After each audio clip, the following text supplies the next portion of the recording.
Assalamualaikum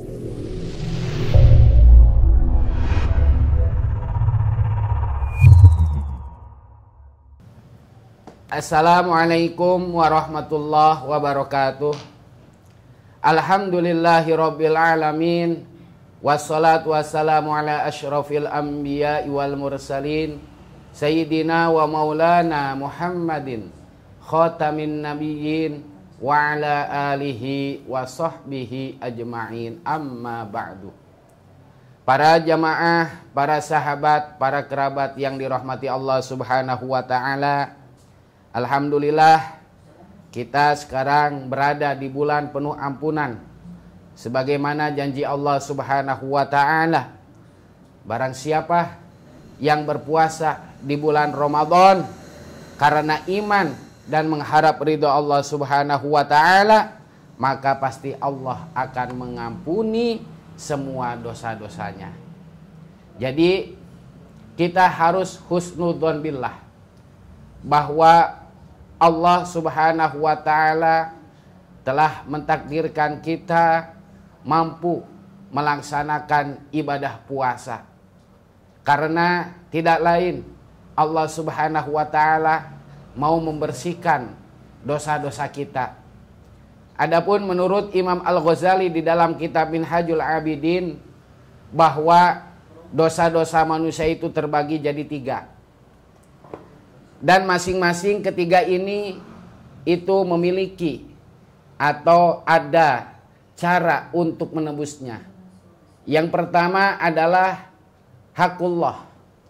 Contoh adalah kita telah melanggar hak-hak Allah Subhanahu wa taala seperti zina, ya, kemudian mencuri dan yang lain-lainnya. Nah, ini cara menebusnya adalah dengan bertaubat serta mengakui penyesalan kita melaksanakan atau melakukan pelanggaran-pelanggaran hak-hak Allah Subhanahu wa taala seperti minum khamr dan yang lain-lainnya. Nah, kemudian yang kedua adalah hakul adami. Nah, contoh adalah dosa dari melakukan hakul adami itu seperti kita ghibah dan yang lain-lainnya lah, ya. Nah, ini cara menebusnya tentu adalah dengan cara meminta maaf, ya. Dengan cara meminta maaf. Nah, dan yang ketiga ini kadang ini adalah yang jarang disampaikan oleh orang-orang gitu ya. Dan yang mana yang ketiga ini adalah tarkul faraidi, yaitu dosa meninggalkan kewajiban-kewajiban seperti meninggalkan sholat, meninggalkan puasa, ya, meninggalkan tidak membayar zakat. Nah, ini termasuk dari dosa tarkul faraid. Adapun cara menebusnya adalah dengan mengqadha atau membayarnya. Nah, contoh seperti kita dalam berpuasa, ya. Nah, bagi orang yang belum membayar puasa yang kemarin, misalnya punya hutang 2 hari, kemudian sekarang sudah berada di bulan Ramadan lagi dan belum bayar, maka kewajibannya itu adalah mengqadha dan membayar fidyah. Nah, jadi puasanya kodonya jadi double. Kenapa double? Ya mungkin nanti di bulan ini kalau seperti perempuan kan kadang dia itu head, kadang atau melahirkan, berarti kan puasanya jadi double. Kalau misalnya yang tahun kemarin itu kita meninggalkan 3 hari, kemudian yang tahun ini 3 hari, kan puasanya jadi double. Tapi fidyahnya itu tetap 3 hari. Nah, seperti jadi ada yang namanya haram puasa dan wajib mengqadha. Nah, seperti perempuan head tadi, perempuan head dan perempuan yang nimpas. Boleh tidak puasa dan wajib mengqadha. Itu seperti siapa? Orang yang sakit dan orang yang sedang dalam perjalanannya. Makanya dalam Al-Quran, man kana maridon aw ala safarin fa'iddatum min ayyamin ukhar yuridullahu bikumul yusra wa la yuridu bikumul asr. Jadi Allah itu selalu memudahkan kepada hamba-hambanya, tidak mempersulit. Ketika kita sedang sakit, ya, tidak kuat berpuasa, ketika kita sedang dalam perjalanan, yang penting nanti diqadha, ya, dengan berapa hari yang kita tinggalkan itu. Kemudian boleh tidak puasa dan wajib fidyah. Ini seperti orang tua atau sakit yang tidak kuat puasa dan tidak ada harapan untuk untuk sembuh. Nah, ini hanya cukup dengan yang namanya hanya fidyah saja. Ya, jadi bagi para jamaah punya orang tua yang sudah sakit bertahun-tahun, nah ini maka langsung saja bayarkan fidyah, jangan dinanti-nanti ya. Kemudian wajib qadha dan wajib fidyah. Ini seperti ibu hamil ya, atau menyusui yang khawatir atas bayinya dan yang belum mengqadha puasa tahun sebelumnya. Jadi sampai datangnya Ramadan tahun ya. Tadi yang sudah di awal kami jelaskan tadi. Kemudian wajib qadha dan tidak wajib fidyah. Ini seperti ibu hamil karena khawatir pada dirinya. Nah, maka dia punya kewajiban dua, yaitu wajib qadha dan wajib fidyah. Nah, dan yang keenam adalah wajib qadha dan kafarat.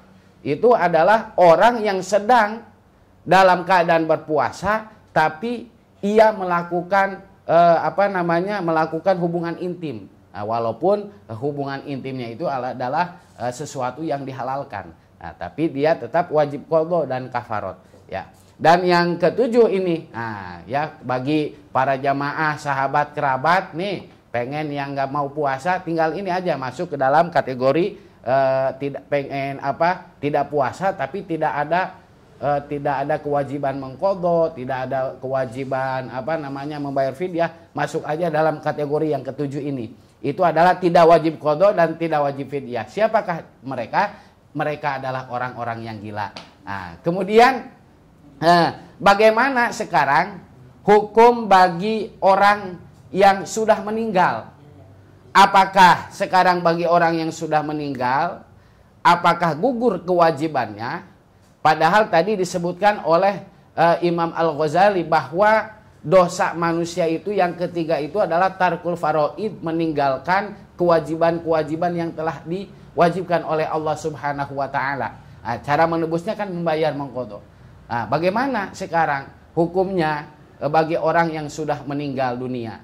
Nah, adapun bagi orang yang sudah meninggal dunia itu, kemudian orang tersebut sudah ketika meninggal dunia meninggalkan hutangnya, hutang kewajibannya, maka seperti puasa, para ulama itu berbeda pendapat. Karena ada dua hadis. Yang pertama hadis yang datangnya dari Siti Aisyah, yang mana Siti Aisyah itu mengatakan an Aisyah anna Rasulullah sallallahu alaihi wasallam qala man mata alaihi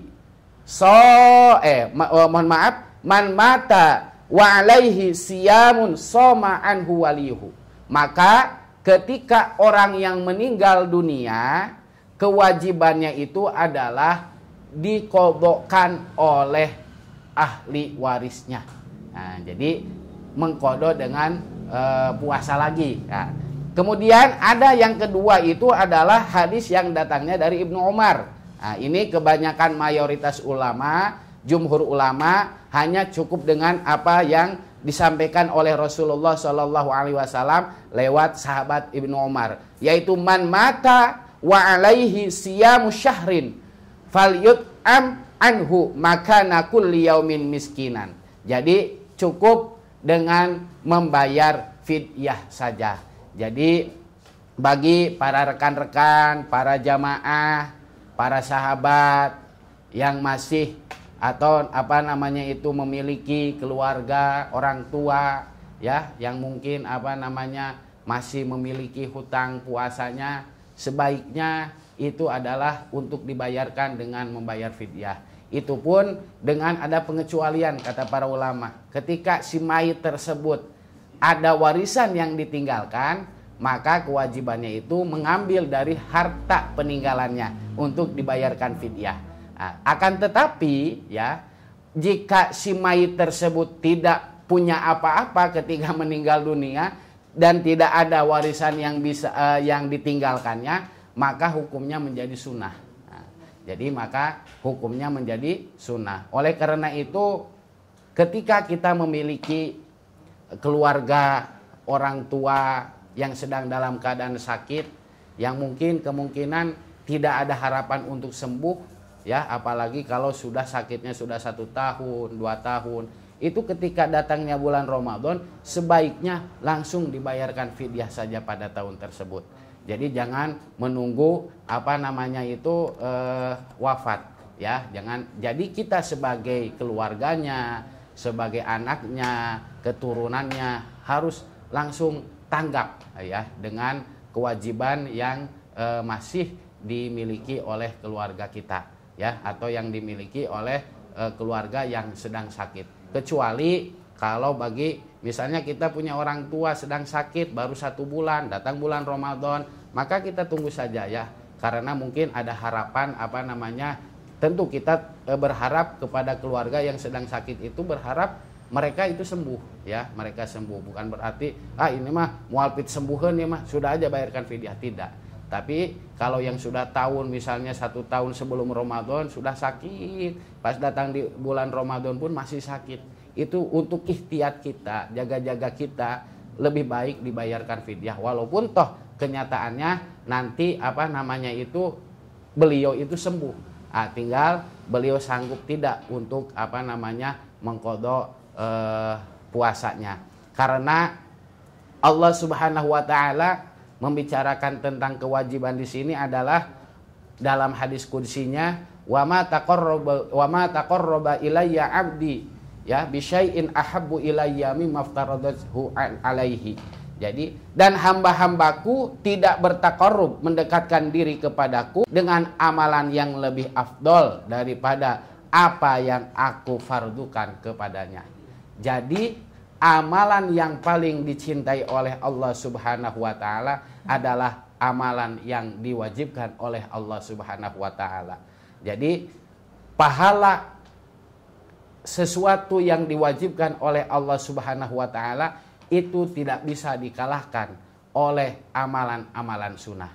Oleh karena itu sekali lagi mari kita bersama-sama untuk menjaga kewajiban-kewajiban yang telah diwajibkan oleh Allah Subhanahu wa taala kepada kita. Kemudian bagaimana sekarang kita sudah bertaubat, ya, bertaubat, kemudian ada mayoritas ulama itu mewajibkan ketika kita meninggalkan kewajiban-kewajiban yang selama kita dalam keadaan kegelapan, itu tetap kita ada kewajiban untuk membayarnya, untuk membayarnya. Jadi ada dulu, ya, usaha untuk membayar kewajiban-kewajiban yang telah kita tinggalkan. Contoh, dulu saya pernah punya teman di pesantren, ya, orang Sulawesi. Beliau itu mungkin sebelum beliau itu ke pesantren, mungkin keadaan dunianya itu dunia gelap lah, sehingga banyak kewajiban-kewajiban sholatnya itu ditinggalkan. Dia itu selalu kalau sholat itu selama di pesantren, kalau sholat itu 2 kali, ya, sholat duhur setelah selesai berjamaah, dia itu kadang sholat lagi. Itu sebagai pembuktian kebenaran kita bertaubat kepada Allah Subhanahu wa taala. Karena kadang ada, ya, dari sebagian mungkin sebagian orang yang mengatakan sudah cukuplah, tidak usah diqodho, perbanyak saja perkara-perkara sunnah. Nah, yang harus kita ingat, dulu sahabat Abu Bakar Siddiq ketika mau wafat, beliau sempat memberikan pesan kepada sahabat Umar alaihi salam, yang mana innallaha la yaqbalu nafilatan. Allah Subhanahu wa taala itu tidak akan menerima ibadah sunnah hatta tu'addil fariidhah, kecuali dengan menjalankan ibadah wajib. Jadi sekali lagi, bahwa kita jangan sampai mengabaikan kewajiban-kewajiban.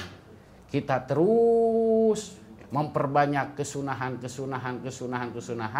tapi kita mengabaikan kewajiban. Akan tetapi yang lebih baik yang kewajiban itu tetap kita laksanakan, dan perbanyaklah dengan perkara-perkara yang sunnah. Mungkin itu yang bisa kami sampaikan, semoga bermanfaat. Ihdinas siratal mustaqim. Wassalamualaikum warahmatullahi wabarakatuh.